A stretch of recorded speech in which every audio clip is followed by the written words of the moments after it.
Assalamualaikum warahmatullahi wabarakatuh dan salam sejahtera. Saya Muhammad Wafiq Naufal bin Muhammad Nasir dari FK Muazzam Shah, Pahang.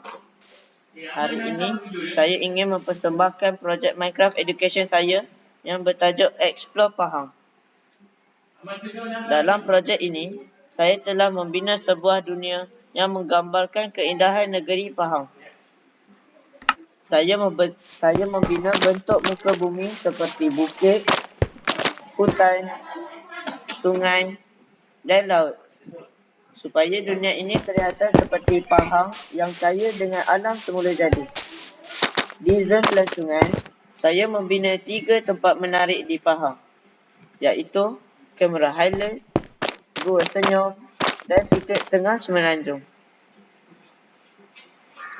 Di Kamera Highland, saya membina ladang teh.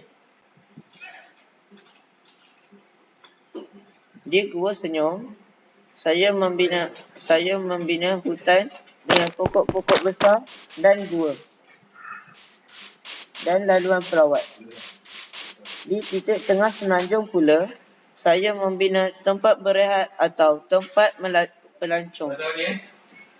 Di zon budaya pula, saya membina kampung tradisional yang mempunyai rumah kayu, masjid dan sungai. Saya juga menunjukkan aktiviti masyarakat seperti nelayan atau petani. Di zon komuniti, saya membina kawasan gotong royong dan bagi menunjukkan semangat kerjasama dalam masyarakat. Selain itu, saya juga memasukkan masalah alam sekitar seperti sungai tercemar atau pokok yang telah ditebang. Saya juga meletakkan NPC